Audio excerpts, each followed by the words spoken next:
गडिंग्लज तालुक्यातील मौजे हलकर्णी गावामध्ये पाहतोय राष्ट्रवादी काँग्रेस पक्षाची भव्य रॅली ही निघालेली आहे। राष्ट्रवादीचे दोन उमेदवार जे आहेत हत्तरगी साहेब आणि देसाई साहेब यांच्या प्रचारार्थ ही रॅली काढण्यात आलेली होती। तर स्वतः पंचायत समिती गणाचे उमेदवार आहेत आपल्यासोबत। काय सांगाल, रॅली इतक्या मोठ्या संख्येत निघालेली आहे, कसं वाटतंय तुम्हाला?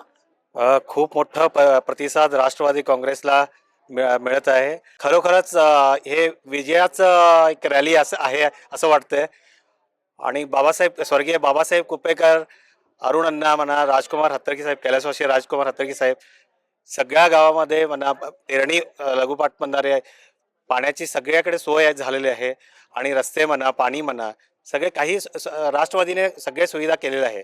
त्यासाठी विजय निश्चित राष्ट्रवादीचा घड्याळाचाच होणार। आणि स्वर्गीय भाऊपूजी स्वर्गीय अजितदादा पवारांनी जाता जाता पण व्यवस्थित काम 6 वाजता पण त्यांचे कामकाजच चालू होते। म्हणजे राष्ट्रवादी हे पक्ष संपूर्ण कामकाजासाठीच आहे आणि सगळ्यांचा विकास करण्याचा माझं पण हेच ध्येय राहणार, सगळ्यांचा विकास करणार। सगळा हत्तरगी साहेबांचा म्हणा, सगळ्यांचा ज्येष्ठ मंडळी आहेत, माझे कार्यकर्ते आहेत, त्यांचा सगळा आशीर्वाद मार्गदर्शन, अरुणरावांचं फार मोठं योगदान आहे तेरणी गावाला। त्यांचा मी नातू आहे आणि त्यांचं मार्गदर्शन, सगळ्या संघटनाचं मार्गदर्शन, मोठ्यांचं मार्गदर्शन घेऊन मी पुढचं वाटचाल चालू करणार आहे। गेले 8 दिवस किती गावामध्ये प्रचार दौरा झाला आहे? दरम्यानच्या काळात काय समस्या जाणवलेल्या आहेत का, आणि त्या समस्यांना मार्गी लावण्यासाठी तुमचा काय प्रयत्न असेल? आम्ही आता सगळ्या माझ्या पंचायत समिती म्हणा, जिल्हा परिषदचे सगळ्या गावामध्ये आम्ही फिरवत आहे आणि खूप कडे थोडंसं बाकीचे सत्ता पण आहेत ग्रामपंचायतमध्ये वगैरे। आणि ते असं समजतात की आमची सत्ता सगळीकडे आहे, आमचे ग्रामपंचायत आहे, थोड्याफार आहेत असतात ग्रामपंचायत, त्या विकासाकडे लक्षच नाही आहे त्यांना। लोकांना घ्यायचं, याच्यामध्ये घ्यायचं असंच चाललंय। त्याच्यामध्ये हे लोक आहेत बघा, एक पण भाडेकरू नाही आहेत, हे सगळे विकासाच्या कामासाठी लागलेले लोक आहेत आमच्याबरोबर।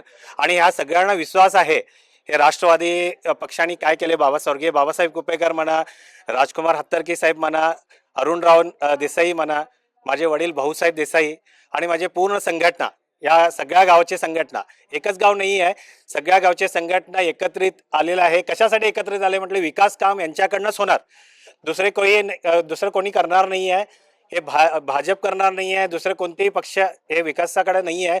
फक्त पैसे वाटायचं, लोकांना खरेदी करायचं आणि दबदबा चालू आहे, हे राष्ट्रवादीमध्ये नाही आहे।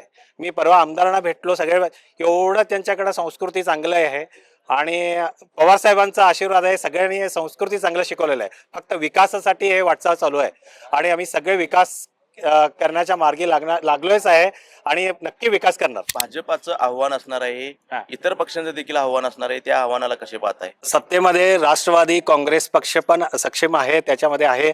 आणि स्वर्गीय अजितदादा पवार आणि लाडकी बहीण योजना त्यांनीच आणलेली आहे। आणि नंदाताई बाबुळकर आहेत, मुश्रीफ साहेब आहेत, राजेश पाटील साहेब आहेत, सगळ्याजणांचं योगदान आहे। सगळ्यांनी आम्ही सगळेजण विकास कामासाठी रेडी आहे। भाजपाच्या पेक्षा जास्त विकास करून आम्ही दाखवणार आहे। आजच्या हलकर्णीमध्ये प्रचार रॅली निघालेली आहे, खूप मोठ्या संख्येने लोक तुमच्या या रॅलीमध्ये उपस्थित होते। 7 तारखेच्या निवडणुकीच्या अनुषंगाने काय आवाहन करताय जनतेला? 7 तारखेला मतदानचा तारीख ठरलेला आहे, त्यामुळे 7 तारखेला तुमचे रिलेशनमध्ये काहीतरी असणार, तुमचे नातेवाईक असणार, बाहेर गावी कोणी असणार, त्यांना सगळ्यांना बोलून घ्यायचं कार्यकर्त्यांचं काम आहे, आमचं पण योगदान राहणार त्याच्यामध्ये।